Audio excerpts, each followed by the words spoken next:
En 2014, tous les agriculteurs devront avoir un permis de traiter. En clair, ça signifie que tout utilisateur de produits phytosanitaires ne pourra en acheter que s'il est capable de présenter un certificat. Comment le passer? Est-ce qu'il faudra suivre une formation? Qui va payer? Explication avec Ronan Vigouroux de l'Union des industriels de la protection des plantes. Ronan Vigouroux, bonjour. Bonjour. Alors, vous êtes responsable formation bonne pratique au sein de l'UIPP, l'Union des industriels de la protection des plantes. Absolument. Alors, nous sommes ici dans le cadre d'un colloque de la FPP, l'Association française de la protection des plantes, et notamment un des thèmes qui a été abordé et qui a intéressé beaucoup l'Assemblée, c'est le fameux permis de traiter. Alors, cela signifie clairement qu'en 2014, il faudra un permis de traiter?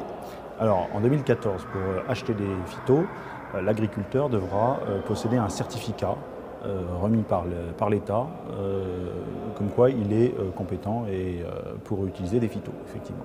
D'accord. Concrètement, comment on peut obtenir ce certificat? Alors, bien évidemment, tout n'est pas calé, puisque la loi qui définit tout ça n'est pas encore votée, mais on parle donc aujourd'hui de différents systèmes pour obtenir ce certificat. Donc c'est un certificat qui valide des compétences, et il y aura très probablement, encore une fois, même si tout n'est pas voté, une voie par validation des acquis d'expérience. Donc ça veut dire en clair, j'ai un BTS par exemple production végétale, c'est vrai que je suis suffisamment calé et je n'aurai pas besoin de repasser ce permis de traiter. J'ai eu une formation initiale qui me permet, et toutes les formations initiales à partir de maintenant, de toute façon, comportent en agriculture un volet protection des plantes avec un accent mis sur la sécurité. Donc toutes les formations initiales aujourd'hui seront reconnues comme validantes. Niveau BTS ou même niveau bac, vous pensez? Je pense que toutes les formations initiales seront reconnues comme validantes. Là encore, je ne veux pas m'engager, ça n'est pas de ma responsabilité, mais des composantes sécurité ont été mises dans tous les programmes. Maintenant, bien évidemment, il y aura d'autres validations d'acquis d'expérience, puisqu'il y a des agriculteurs qui ont fait des formations, qui travaillent et font de la protection des plantes régulièrement, etc. Et donc il y aura tout un tas de choses qui pourront être prises en compte dans la validation des acquis d'expérience. Après, il y aura un deuxième système qui sera un système de QCM, un petit peu sur le modèle du code de la route, de l'examen du code de la route.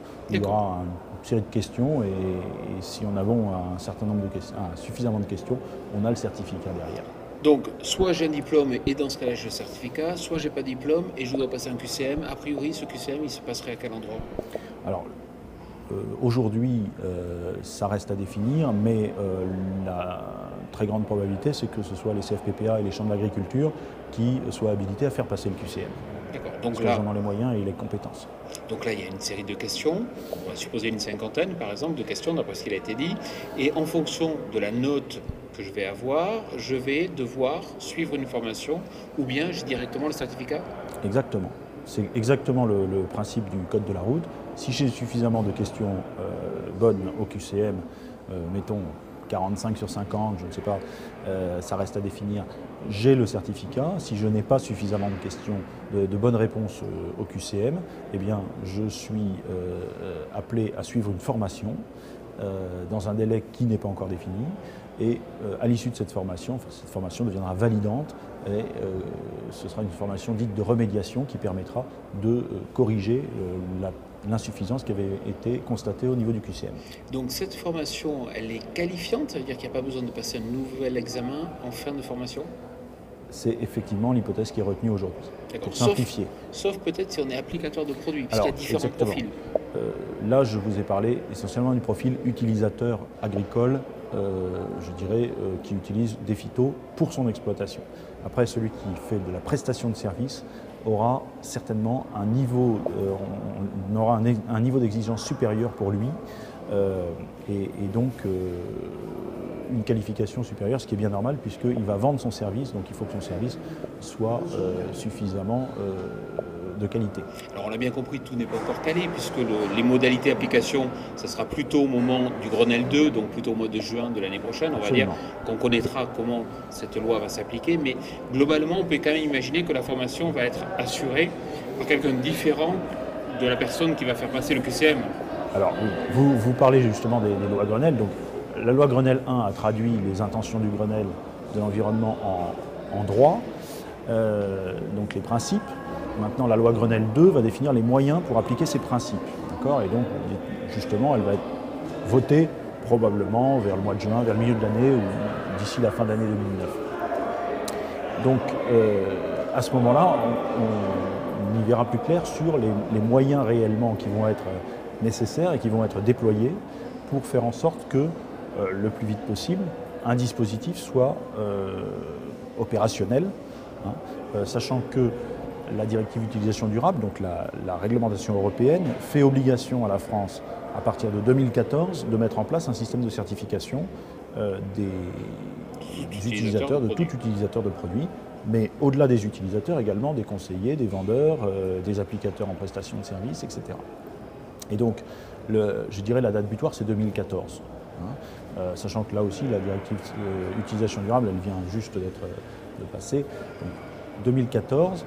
D'ici là, la France doit faire monter en puissance son projet.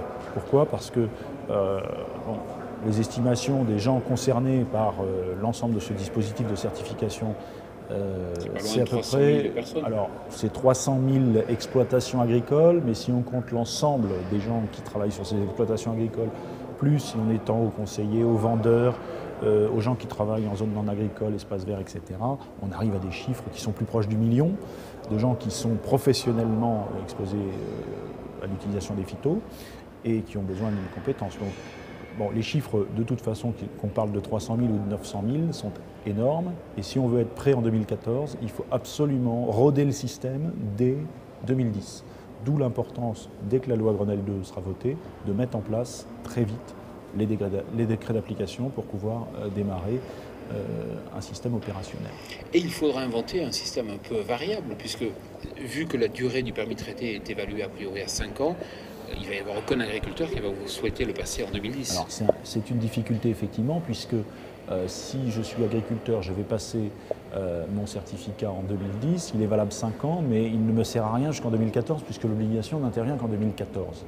L'obligation de définir ce certificat pour avoir le droit d'acheter un produit phyto.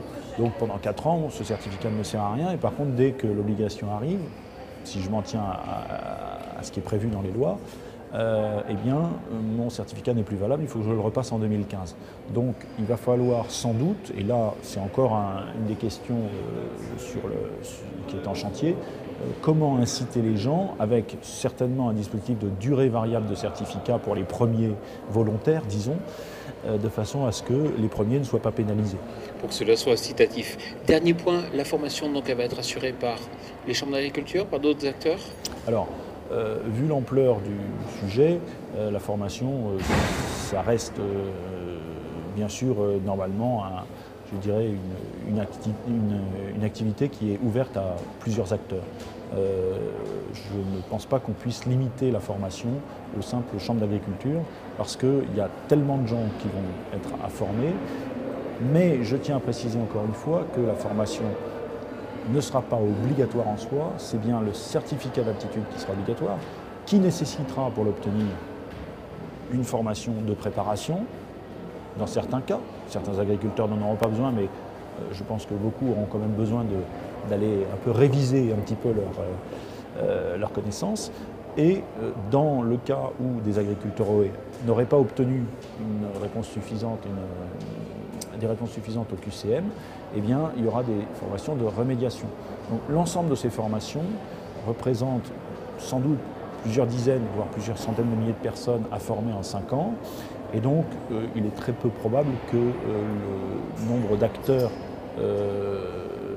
aptes à délivrer ces formations soit très restreint. D'accord. Donc on peut retrouver les principaux acteurs aujourd'hui du secteur paragricole. Absolument. Dernière question, quel est le coût et qui va le prendre en charge? Alors ça, c'est une grande question, parce que aujourd'hui, la formation, ça coûte cher, ça a toujours coûté cher dans tous les domaines. C'est un investissement, même s'il ne paraît pas comme une dépense forcément rentable à court terme, c'est toujours un investissement sur le moyen long terme. Et c'est un coût qui est non négligeable, surtout quand on commence à parler de dizaines de milliers, voire de centaines de milliers de personnes. Donc il va falloir bien calibrer les choses, sachant que, encore une fois, le certificat le certificat est obligatoire, mais la formation étant facultative, il y aura une question de qui finance. Et aujourd'hui, rien n'est calé. Bien évidemment, les fonds de formation habituels, Vivea, FAFSEA et autres, pourront être de la partie, mais l'ampleur des moyens à mettre en œuvre font que c'est surtout les agriculteurs qui risquent de devoir payer. Il y aura payer. des sources de financement par ailleurs, certainement, puisque ces fonds ne suffiront certainement pas. D'accord. Ronan Vigouroux, merci beaucoup. Merci beaucoup.